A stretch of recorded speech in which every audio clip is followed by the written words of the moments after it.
Hi guys, what's up? My name is Skruuul and we are 3 days ahead of Christmas in 2025. And Timothy Chalamat drops an feature with SD Kit and breaks the internet. So we are in good times to make a breakdown of my remix for Like You. Yeah, some quick notes before we dive deeper. Some of you asked me if I really did the whole remix in 1 to 2 days. The reason for that is, well, yes, the rumors are actually true, but I have to say this project was actually in this form it existed before.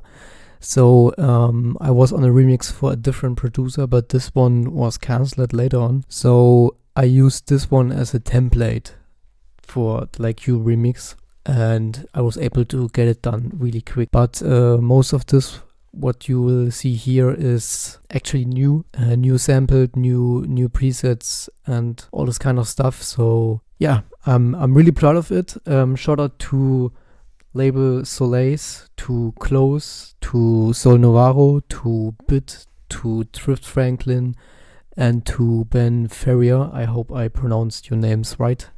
Thank you guys so much for giving me the opportunity to remix your song. If you haven't heard it, go check it out. It's a great song. These guys did a really good job.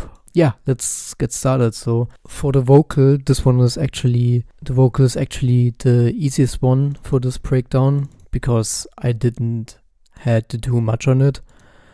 I just routed it to a delay and sound toys delay and automated this one, but the guys already did a great job with the vocal. I wasn't in a need to do much around it. So yeah, I had a slightly vision for the remix. I wanted to try a little bit more this kind of psychedelic vibe because I was listening to a lot of psychedelic pop and rock recently from the 70s and 60s, and I was heavily inspired by this kind of breaks they used back then and tape delays and all this kind of stuff, and I tried to implement some of those elements into this Afro melodic house kind of style. And I also used in a drop, you can hear them, mainly 90s snares and OG hip-hop snares and cymbals and all this kind of stuff.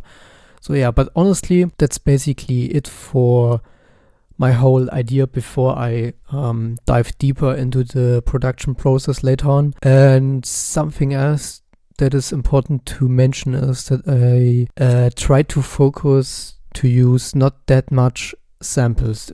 If you look at the project, you could say, what do you mean? But I try to be as minimalistic as possible, and you can hear my strategy with the sample. The sample played throughout the whole song, and I also did some custom percussion loops with the sample.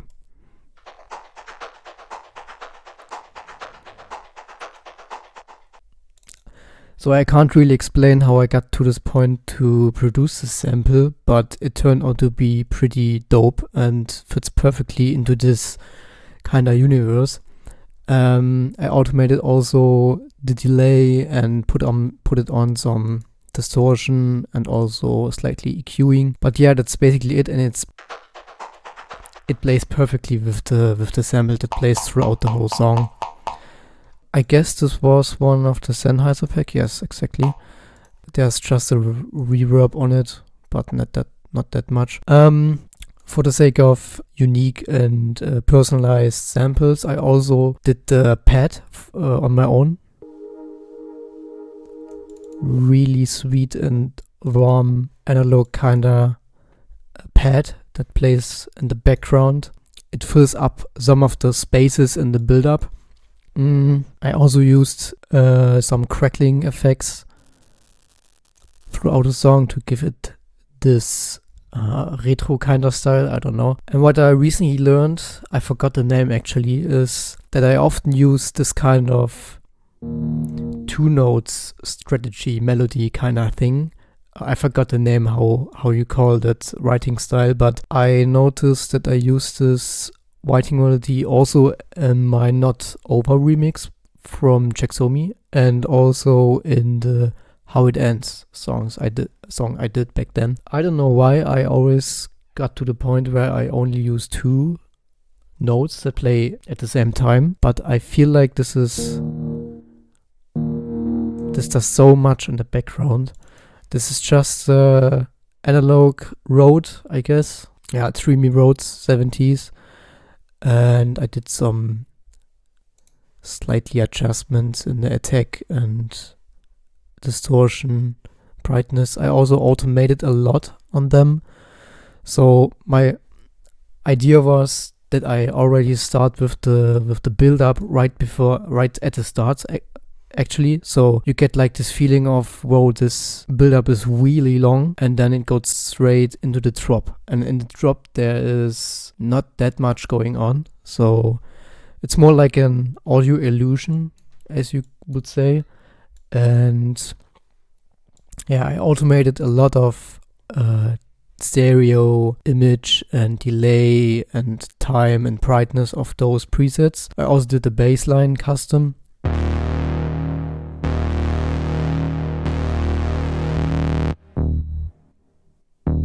Yeah, you can hear it's pretty simple actually. So there's nothing going on that much, but the key role is here that you have to find that sweet spot between those automations and the melody itself. So that's the kind of hard work. I also did the sweeps and downers by myself.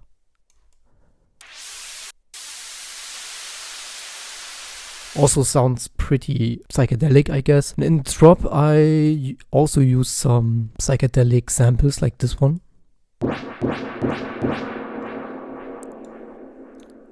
I mean, if we be honest here, you could use the sample also in a rock song. This is such a dope sample.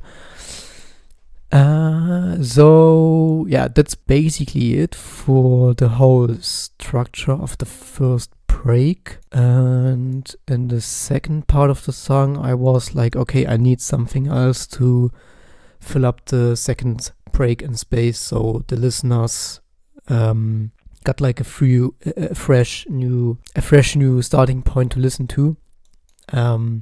So I introduced them the piano. Also, actually, it's very simple.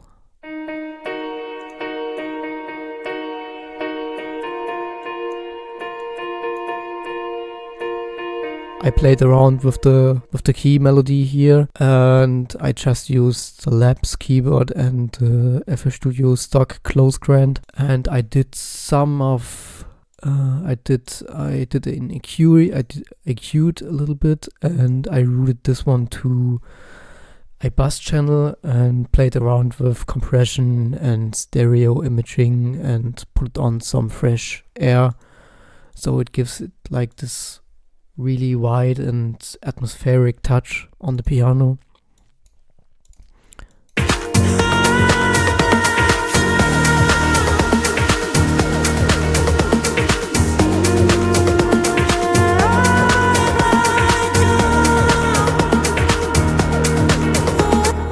As you can hear, the keyboard plays just perfect with the vocals, so it fills up the whole space in the background. Also an audio illusion. It's not like a real illusion, but I automated this zip samples here.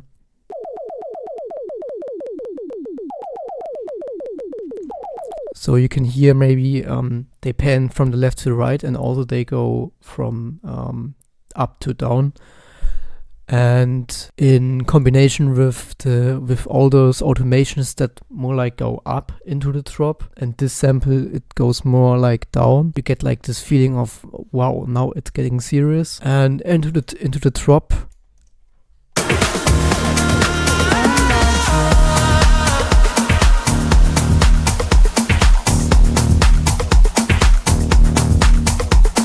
again filtered out all those effects, so it is more like compact and clean and minimalistic, because the melody is so simple, I filled up those spaces between the bass lines with those 90s claps and snare samples. Those are actually from real sample packs from the 90s, so not splice samples.